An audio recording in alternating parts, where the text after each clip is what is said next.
1:14 to 15. After John was put in prison, Jesus came to Galilee, preaching the gospel of the kingdom and saying, the time is fulfilled and the kingdom of God is at hand. Repent and believe in the gospel. Amen. Jesus did not come preaching another religion. Jesus did not come to establish another religion. Jesus came to preach and establish the kingdom of God. Now when we believe in Jesus as Lord and Savior, we become citizens of the kingdom of God. That means we may be in this world, but we are not of this world. There are three important factors for us to understand as touching the kingdom of God. Number one, the kingdom is ruled by only one, our Lord Jesus Christ. Says Andre, it is not ruled by the Father, it is not ruled by the Son, and it is not ruled by the Holy Ghost. It is only ruled by one, our Lord Jesus Christ. Jesus, before he left, said to the apostles, go into the world, preaching the gospel, baptizing in the name of the Father, the Son, and the Holy Ghost.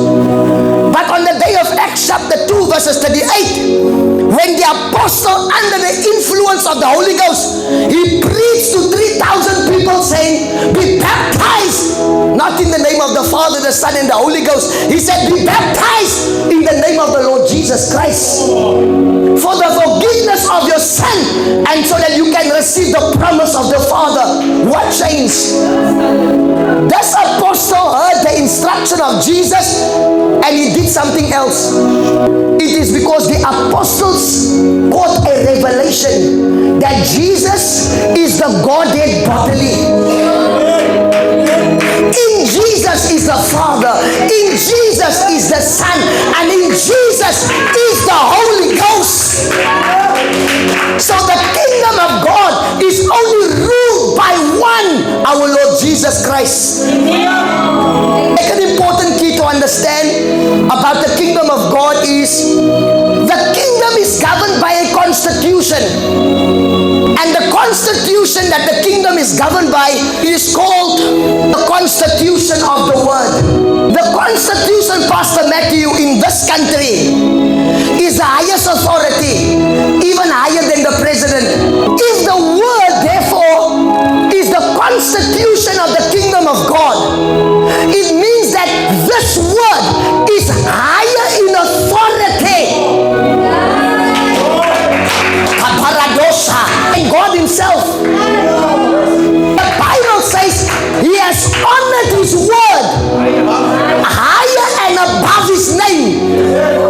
When you have the word of God in your mouth, you can produce testimonies, you can produce breakthroughs, you can produce power.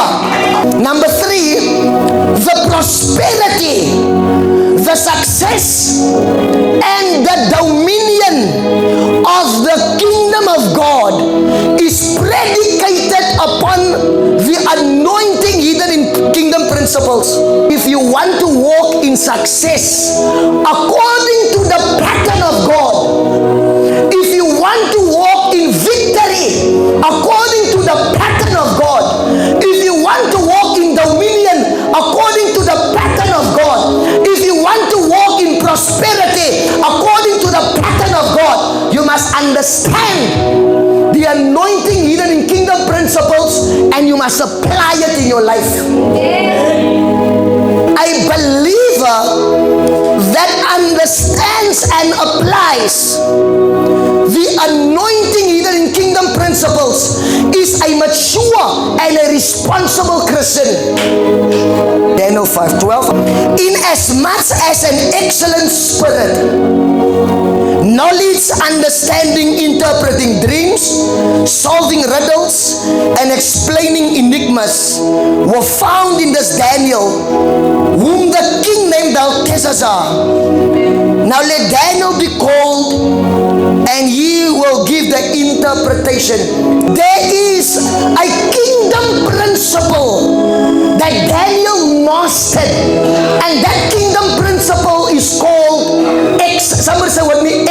excellence. As the church of the living God, we must learn to become excellent in our speech, excellent in character, excellent in dress code, excellent in the way that we execute assignments and tasks.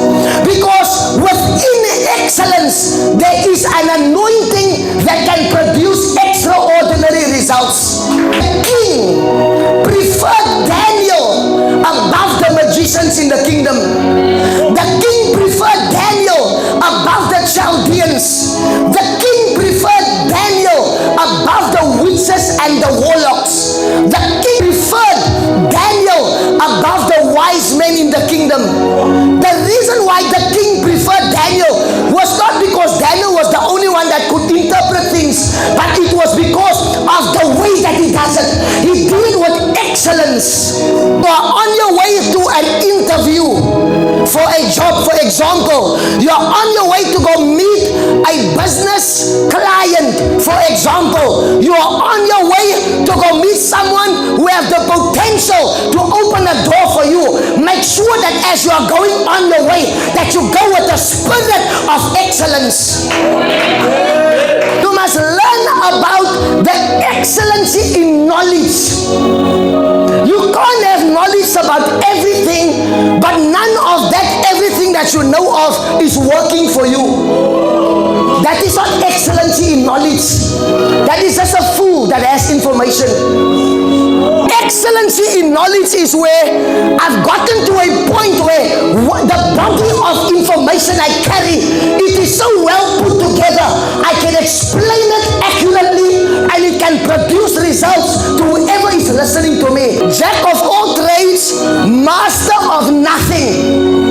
When you carry a spirit of excellence, you will be able to know what works in your life and what doesn't work in your life.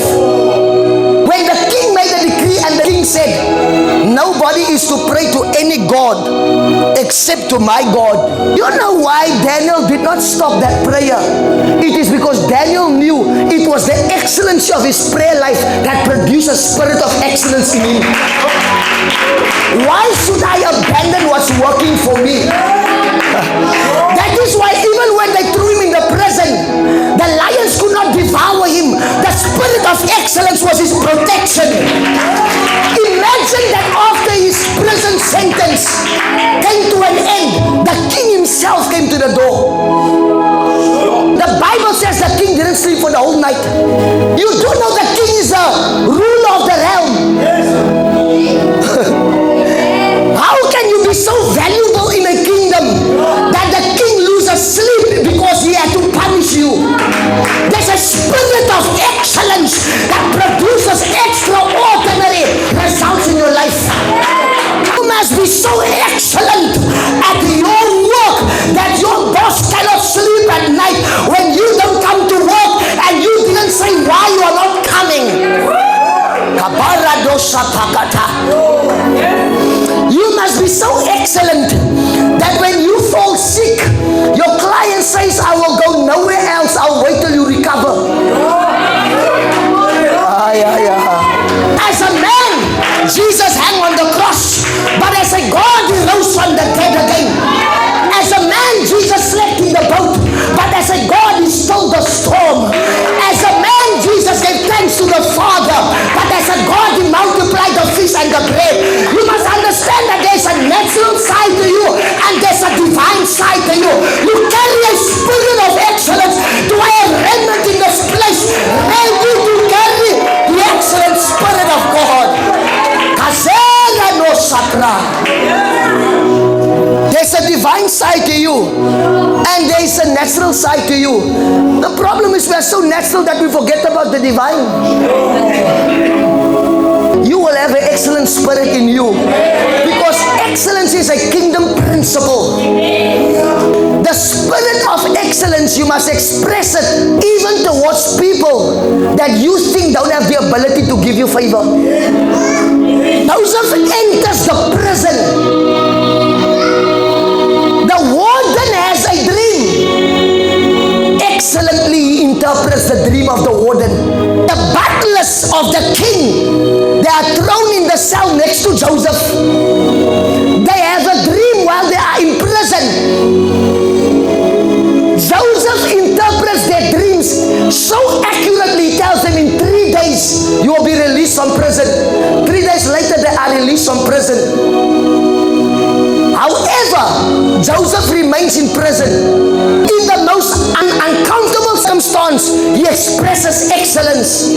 Wait, that spirit of excellence that he expressed to the butlers, it lingered in their consciousness. The day when the king had a dream, the butlers knew of a man that is excellent in interpretation. They said, my king, I don't know if I'm worthy to talk, but I know that there's somebody, he has your solution. The problem is he's in prison. Omdat Joseph geweet het, favor is connected to excellence. Breakthrough is connected to excellence. Your lifting and your promotion is connected to excellence. Somebody shout excellence. Excellence is an anointing that can produce extraordinary results.